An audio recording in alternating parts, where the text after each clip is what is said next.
미사일 지침 해제 이후 한국이 개발한 현무5에 대한 주변국들의 관심이 뜨겁습니다. 현무5의 등장과 함께 발사 차량의 특이한 기동 능력에 외신들은 깜짝 놀랐습니다. 중국도 이제야 위기감을 실감하는 모양새입니다. 중국 군사 매체들이 현무5에 대한 분석 칼럼을 내놓으며 그 관심을 짐작케 하고 있습니다. 분명 중국이 미사일 분야에서 앞서 있다고 생각했는데 한국의 현무5에 객관적으로 밀린다는 내용과 함께 러시아까지 끌어들여 위기감을 느껴야 한다고 지적하는 상황입니다. 지난 3일과 4일 연일 중국 매체 소우는 한국이 고강도로 선전한 현무5 미사일, 무게가 둥펑이 16의 1.5배에 사거리가 800km, 와 한국 열병식에 등장한 몬스터 미사일, 사거리가 최대 5000km, 타깃이 한반도가 아니다라는 제목의 기사를 게재하며 위기감을 느끼는 모습입니다. 그 내용을 종합적으로 살펴보면 지난 1일 한국은 몬스터 미사일로 불리는 전례 없는 신형 장거리 미사일을 열병식에서 시연했다. 이 미사일은 거대한 크기와 가변 범위로 공개 당시 큰 관심을 끌었다. 특히 성과와 전략적 목표의 유연성은 한반도 상황을 더욱 복잡하게 만들 뿐만 아니라 글로벌 패권 게임에서 한국의 역할의 새로운 변화를 의미한다. 우리는 괴물 미사일이 지역 안보 상황에 미치는 기술적 특성, 잠재적인 전략적 중요성 및 영향에 대해 심층적으로 논의해야 한다. 이번에 한국이 전시한 몬스터 미사일에서 가장 눈길을 끄는 점은 탄도 무게가 8에서 9톤에 달한다는 점이다. 이 규모는 전통적인 미사일을 훨씬 능가하며 거의 세계에서 가장 큰 탄도 중 하나이다. 이러한 거대한 탄두는 주로 지하 목표물, 특히 북한의 지하 핵시설과 지휘소를 공격하도록 설계되었다. 한국은 오랫동안 북한의 위협, 특히 핵무기와 다층적인 지하 군사시설에 직면해왔다. 따라서 한국이 극한 상황에서도 전술적 우위를 유지하기 위해서는 이들 표적을 효과적으로 파괴할 수 있는 무기가 시급하다. 이 초강력 미사일은 단순히 재래식 공격에만 사용되는 것이 아니라 참수 전술의 중요한 부분이다. 전쟁이 발발하면 한국은 이 미사일을 이용해 북한 지도부의 지하 지휘본부를 신속히 파괴하고 지휘 통제 능력을 약화시킬 수 있다. 이 전략 무기는 의심할 바 없이 한국이 한반도 긴장에 대처하기 위해 준비한 비장의 카드 중 하나이다.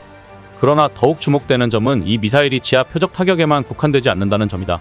우리 당국이 공개한 정보에 따르면 탄두 무게를 8-9톤에서 1-2톤으로 줄이면 미사일 사거리가 8-900km에서 3000에서 5000km로 늘어난다.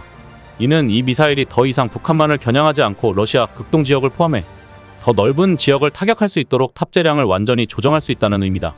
이러한 전략적 유연성으로 인해 몬스터 미사일은 한반도 방어 무기일 뿐만 아니라 한국이 지역 억지력과 글로벌 전략 균형을 추구하는 중요한 도구가 되고 있다. 전문가들은 현무 미사일의 발사 중량이 둥펑이 16의 1.5배에 달한다고 말한다. 둥펑이 16은 약 20톤의 발사 중량을 지녔고 1-2톤의 탄두를 실을 경우에 4000km의 사거리를 지닌다.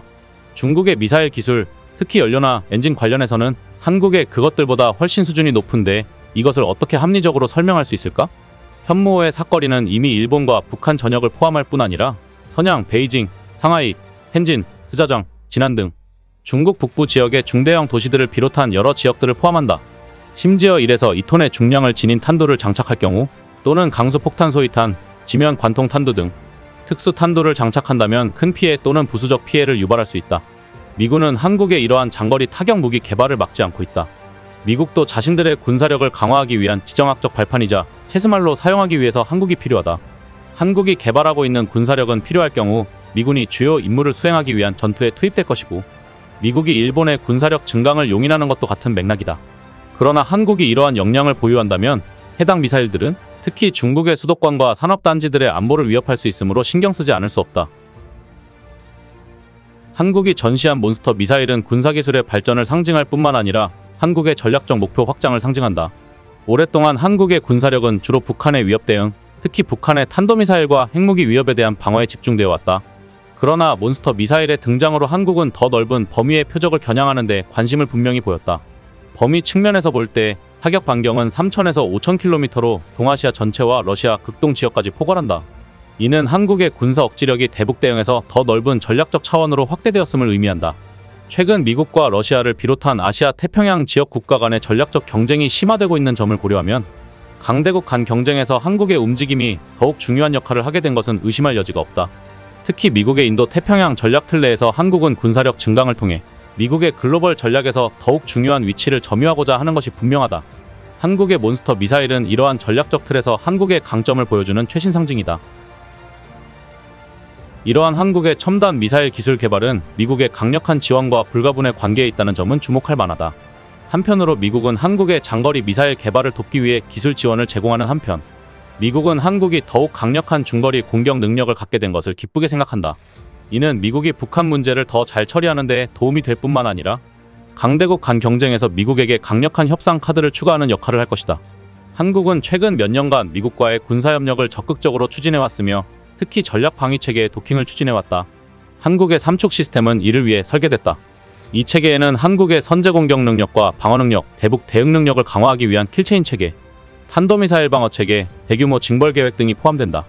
몬스터 미사일을 추가하면 이 시스템의 실제 전투 능력이 더욱 향상된다. 한미 군사협력은 한반도 문제에만 국한되지 않는다. 세계적으로도 한국의 전략적 위치는 지속적으로 개선되고 있다. 괴물미사일의 출현은 한국의 군사타격 능력이 한반도를 뛰어넘었고 동아시아 전체 안보 상황에 지대한 영향을 미칠 것이라는 의미다. 동시에 미국의 아시아태평양 지역 군사 배치 확대를 고려하면 한국의 몬스터 미사일은 이 더 큰 계획의 일부에 불과할 수도 있다. 둘째, 러시아 극동 지역도 한국의 타격 범위 내에 있다. 최근 몇 년간 극동 지역에서 러시아의 군사력이 점차 증가하고 있으며 특히 중국과 러시아의 관계가 더욱 긴밀해지는 상황에서 러시아 극동 지역의 전략적 위치가 더욱 중요해지고 있다. 한국의 장거리 미사일 위협으로 인해 러시아는 이 지역의 군사 배치를 재평가해야 할 수도 있다. 몬스터 미사일의 등장은 한국이 군사기술에서 중요한 진전을 이루었음을 보여줄 뿐만 아니라 한국의 전략적 확장 야망도 드러낸다. 그러나 이러한 미사일이 배치되면 동아시아의 안보 상황은 더욱 복잡해질 것이다. 우선 북한은 이에 대해 강력하게 대응할 것이다. 남북한의 군사적 경쟁은 오랫동안 고조되어 왔으며 한국의 이러한 첨단 장거리 타격 능력의 실증은 필연적으로 북한의 핵무기와 탄도미사일 개발을 가속화하게 될 것이다. 김정은 북한 국무위원장은 남한의 군사력 확장에 더욱 강경하게 대응하겠다고 거듭 밝혔다. 따라서 앞으로 한반도에서의 군사적 대결은 더욱 치열해질 수 있다. 과거 한국과 무기 협력을 했던 러시아 매체의 예리한 분석 내용을 알아보겠습니다. 한국에서 현무호라는 독특한 미사일 무기 체계가 공개되었다. 이 미사일은 현무 시리즈 중 하나로 최근 몇 년간 언론에서 많은 관심을 받아왔다. 미사일은 수백 킬로미터의 사거리를 가지며 약 8톤의 탄도를 탑재할 수 있다. 이 버전의 미사일은 비핵 전력으로 지하 벙커를 파괴하기 위해 개발되었으며 공군의 지원 없이도 공격이 가능하다. 하지만 중국과 러시아는 이 미사일의 주된 목적이 북한의 벙커를 타격하기 위한 것인지 의구심을 표하고 있다. 첫째로 발사대와 미사일의 크기와 엔진의 무게를 감안했을 때 이 미사일은 수량이 매우 제한적일 것이다. 또한 한국 내에서 이 무기를 배치하는 방식으로 인해 위치가 쉽게 노출될 가능성이 높아 북한이 선제 타격을 할 경우 발사대가 파괴될 가능성이 크다. 둘째로 이러한 미사일들이 비행 미사일로서 수량이 제한적이기 때문에 북한 내 많은 목표물들이 타격되지 않을 수 있다. 특히 북한에는 지하 깊숙이 건설된 많은 목표물들이 있어 이를 타격하기 위해서는 핵 관통탄이 필요하다. 셋째로 미국은 이미 핵 및 비핵 벙커버스터 항공폭탄을 보유하고 있으며 이는 한국 공군에서도 사용할 수 있다. 더불어 한국의 안보는 미국의 후방 지원, 특히 일본, 구암, 하와이 등의 기지에 의존하고 있다. 따라서 이 미사일이 필요한 이유는 다른 곳에 있는 것으로 보인다. 탄두의 무게를 줄이면 현무호는 중장거리 미사일로 변모할 수 있다. 탄두의 무게를 얼마나 줄이느냐에 따라 사거리가 달라진다. 실제로 미사일과 발사대의 크기는 중거리 미사일과 동일한 수준이다. 만약 1000kg의 탄두를 탑재할 경우 미사일의 사거리는 5000km를 초과할 것이다. 대륙간 탄도미사일 ICBM은 보통 5500km 이상의 사거리를 가진다. 탄두의 무게가 2000에서 3000kg인 경우 이 미사일은 중국 대부분을 타격할 수 있으며 간단한 탄도 궤적뿐만 아니라 미사일 방어 시스템을 회피할 수 있는 고에너지 궤적도 사용할 수 있다. 따라서 이 미사일은 북한 벙커를 타격하기 위한 목적 외에도 중국을 겨냥한 중거리 미사일로서의 역할을 할 수 있다. 이는 미국이 한국의 미사일 기술에 대한 제한을 해제한 이유이며 미국이 한국의 미사일 기술 개발을 지원하는 이유이기도 하다. 결론적으로 한국은 중장거리 미사일을 개발하면서 이를 단거리 미사일로 선언할 수 있으며 북한에 대한 전략적 상황은 거의 변화하지 않는 반면 중국에 대한 상황은 크게 달라진다. 라며 글을 맺고 있습니다. 러시아는 이미 한국이 세계 패권을 차지하려는 중국을 겨냥해 준비하고 있다는 것을 눈치챈 모양새입니다. 탄두 중량만 바꿀 경우 ICBM으로 탈바꿈할 것을 지적한 것을 보면 말입니다. 사실 북한이 오물풍선을 날리지 않고 핵시설 공개를 하지 않았다면 한국도 현무호를 공개하지 않았을 것입니다. 한국의 현무호 공개는 북한뿐 아니라 중국에게도 메시지를 주는 상황입니다. 현무호가 공개된 이후 유력 해외 밀리터리 언론들이 한국의 괴물 무기에 대해 집중 조명하고 있습니다. 군사 기술 능력을 다루는 불가리안 밀리터리는 현무호로 헤드라인을 장식하며 한국의 야심찬 최첨단 미사일이 군사 현대화 프로그램에서 탄생한 한국의 무기고에 추가된 최신 무기이자 가장 강력한 미사일이라고 호평하고 있습니다. 소개된 내용을 좀 더 살펴보면 이 미사일은 약 3,000km의 인상적인 사거리를 자랑하며 한국의 핵심적인 장거리 전략 자산으로 자리매김하고 있다. 기술적으로 현무호는 GPS 보정으로 강화된 고급 관성 항법 시스템을 자랑한다. 이 조합은 장거리에서도 정확한 지점을 보장하여 최소한의 편차로 지하 벙커와 미사일 기지와 같은 전략적 목표물을 타격하는 데 능숙하다. 미사일 시스템은 다양한 비행 제어, 센서와 조정 장치로 가득 차 있는데 여기에는 실시간으로 궤적을 미세 조정하는 바람 및 대기압 센서가 포함된다. 또한 미사일의 설계에는 선체의 스텔스 기술이 통합되어 적의 레이더가 추적하기 어렵게 만든다. 이동식 발사 플랫폼을 갖춘 현무호는 배치와 신속한 공격 준비에 유연성을 갖추고 있다. 현무호 기술의 많은 세부 사항은 군사비밀로 인해 기밀로 분류되어 있지만 중요한 순간의 운영 효율성과 정밀 타격 능력을 높이는 수많은 현대적 혁신이 포함되어 있는 것으로 여겨진다. 현무호는 한국의 광범위한 군사연대와 이니셔티브의 핵심 요소다. 중국의 동풍 31 ICBM과 비교해 우뚝 솟아있으며 약 5,000km의 유사한 사거리와 적진 너머의 전략적 목표물을 타격할 수 있는 능력을 공유한다. 그러나 동풍 31의 세계적 야망과 달리 현무호는 특히 북한과 관련하여 지역 방어에 레이저 초점을 맞춘다. 한국의 전략은 중국을 따라잡는 것만이 아니라 미국과 일본과의 긴밀한 협력도 포함된다. 한국의 주요 동맹국인 미국은 동맹국 간의 협력에 대한 의문이 제기되더라도 한국의 미사일 능력을 강화하는 것을 지지한다. 새로운 현무호 미사일은 한국에 미국이 배치한 사드 시스템과 같은 기존 미사일 방어를 보완한 것으로 보인다.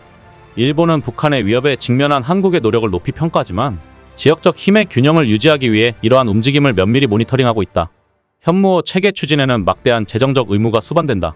한국 국방부는 2021년부터 2025년까지 군 현대화에 약 300조 원, 약 2,550억 달러를 책정했다. 이 예산의 상당 부분은 미사일 체계를 개선하고 현무호와 같은 새로운 기술을 개척하는 데 배정됐다. 구체적으로 현무사와 현무호를 포함한 미사일 프로그램은 약 12억 달러에 달하며 이는 국가 안보에 있어서 이들의 중요한 역할을 강조하고 있다. 윤석열 한국 대통령은 이 미사일 배치가 즉각적 보복 계획의 일부가 될 것이라고 강조하며 모든 핵 위협에 압도적인 대응을 다짐했다. 그는 북한이 핵무기를 사용한다면 북한 정권의 종말을 의미한다고 경고했다. 전문가들은 이 미사일이 북한의 지하 벙커를 파괴할 수 있는 능력이 있어 매우 효과적인 억제력이 될 수 있다고 강조한다. 한국 언론의 보도에 따르면 위기 상황에서는 수십 개의 미사일이 발사되어 평양에 대한 끔찍한 시나리오가 만들어질 수 있으며 핵심 리더십과 지휘 센터가 몇 분 안에 제거될 가능성이 있다. 라고 분석했습니다. 역시 표면적으로는 북한을 향해 핵무기에 대한 압도적 대응을 위한 것이라며 북한 정권 종말로 경고성 메시지를 보내고 있습니다. 그러면서 중국을 겨냥해서도 무력으로 현상 변경을 하려는 시도에 한 번 더 생각할 거리를 주는 모습입니다.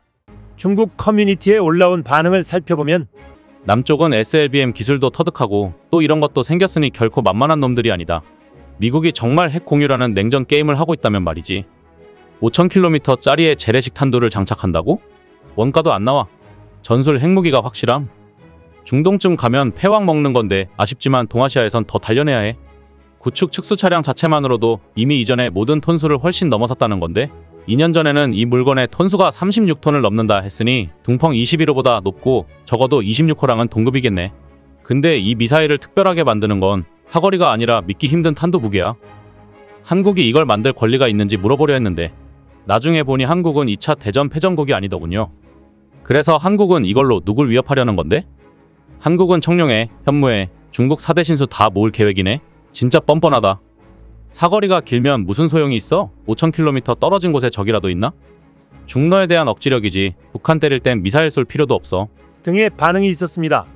과거 소총 하나 만들지 못했던 한국이 이제 세계 5위의 군사 강국으로 발전한 모습이 감격스럽습니다. 압도적인 힘으로 자주국방을 실현해 나가야겠습니다.